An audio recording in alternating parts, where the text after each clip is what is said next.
নমস্কার বন্ধুরা, শ্রাবণী রান্নাঘরে আপনাদের সবাইকে স্বাগত জানিয়ে আমি প্রতিদিনের মতো আবারও আজকের একটা রান্নার ভিডিও নিয়ে আপনাদের সামনে চলে এসেছি।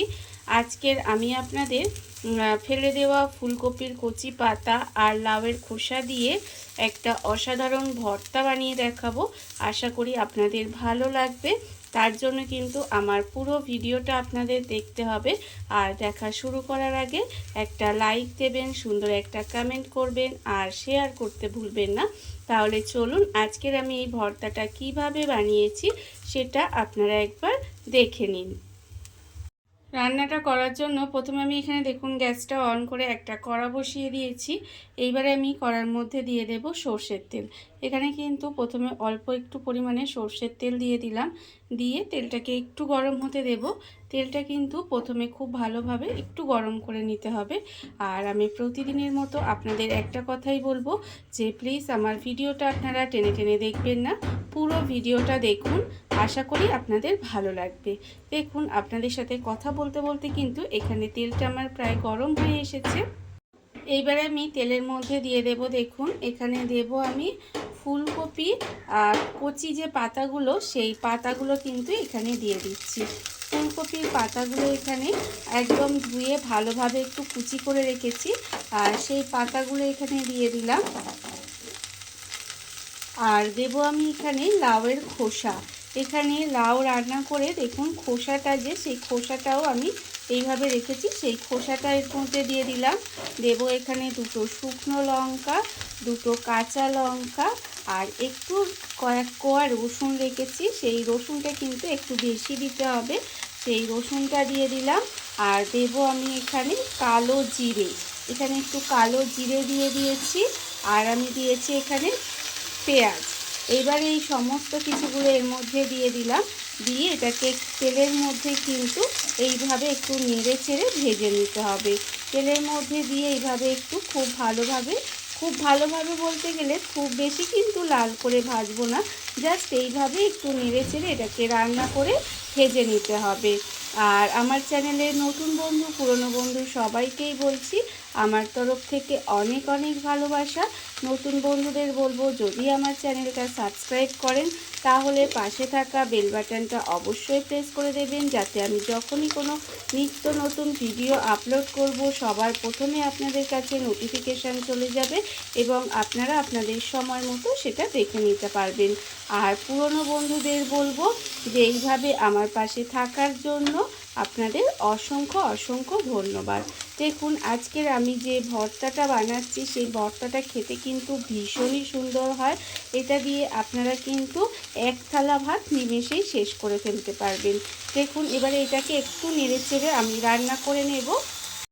এটা কিন্তু প্রায় 1.5 থেকে 2 মিনিট মতো এইভাবে একটু নেড়ে চেড়ে রান্না করে নিয়েছি। সেটা দেখুন যখন দেখবেন এই যে পাতাগুলো একটু নরম হয়ে যাবে তাহলে বুঝবেন যে এটা কিন্তু হয়ে গেছে। এর থেকে আর বেশি ভাজার কোনো দরকার নেই। আমার এটা ভাজা হয়ে গেছে। এবার এটাকে আমি আলাদা করে নামিয়ে একটু ঠান্ডা করে নেব। এটা কিন্তু একটু সময় ঠান্ডা করে নিতে হবে। একটা প্লেটের মধ্যে আমি এটা ঢেলে একটু ঠান্ডা করে নিয়েছি। এটা কিন্তু একটু ঠান্ডা করে নিতে হবে। এইবারে দেখুন একটা মিক্সি জার নিয়ে নিয়েছি। মিক্সির জারের মধ্যে কিন্তু আমি এই সমস্তগুলো একটু দিয়ে দেব। এইগুলো দিয়ে এগুলো কিন্তু খুব ভালোভাবে প্রথমে পেস্ট করে নিতে হবে। এটা কিন্তু মিক্সিতে দিয়ে আমি এটা পেস্ট করে নিচ্ছি, তবে আপনারা চাইলে কিন্তু এটা শিলেও বেটে নিতে পারেন। তাহলে কি হবে, তাতে এটা খেতে আরও বেশি ভালো লাগবে। দেখুন আমি কিন্তু মিক্সির মধ্যে সবটা দিয়ে দেব, দিয়ে এটাকে জল ছাড়া ভালো করে পেস্ট করে নেব। মিক্সির মধ্যে সমস্ত কিছু দিয়ে আমি এখানে দেখুন এইভাবে একটু পেস্ট করে নিয়েছি। এইবারে আমি এর মধ্যে দিয়ে দেব ধনেপাতা। এখানে কিন্তু ধনেপাতাটা আমি খুব ভালোভাবে 1 মুঠো মতো ধনেপাতা ধুয়ে রেখেছিলাম, সেই ধনেপাতাটাও দিয়ে দিচ্ছি। আর ধনেপাতাটা কিন্তু কাঁচা দেব, তাহলে কি হবে এর গন্ধটা ভালো লাগবে। দেখুন এবারে এটাকে আবারও ভালোভাবে পেস্ট করে নেব। মিক্সির মধ্যে সমস্ত কিছু দিয়ে আর তার সঙ্গে ধনেপাতা দিয়ে এটা কিন্তু পেস্ট করে আমি প্লেটের মধ্যে ঢেলে নিয়েছি। আর অন্যদিকে দেখুন গ্যাসটা অন করে এখানে আমি কড়া বসিয়ে দিয়েছিলাম, তাতে দিয়েছি আবারও কিছুটা সর্ষের তেল। আর তেলটা গরম হতে আমি এখানে কালো জিরে ফোড়ন দিয়েছি। এই ভিডিওটা আমি করেছিলাম কিন্তু এটা ডিলিট হয়ে গেছে, তাই আপনাদের দেখাতে পারলাম না, মুখেই বলে দিলাম।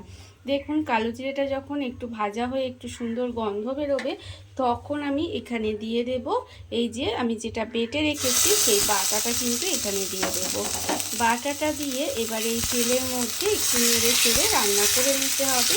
দেখুন এইভাবেই তেলের মধ্যে এই সময় কিন্তু গ্যাসটাকে একেবারে লোতে করে দেবেন। লোতে করে দিয়ে এইভাবে একটু নেড়ে চেড়ে রান্না করতে হবে। আর এই ভর্তাটা কিন্তু খেতে ভীষণই সুন্দর হয়।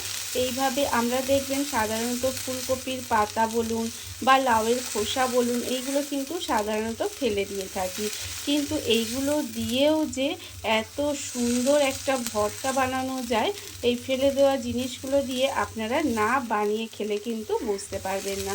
দেখুন আমি কিন্তু এইভাবে নেড়ে চেড়ে একটু সময়টাকে রান্না করে নেব।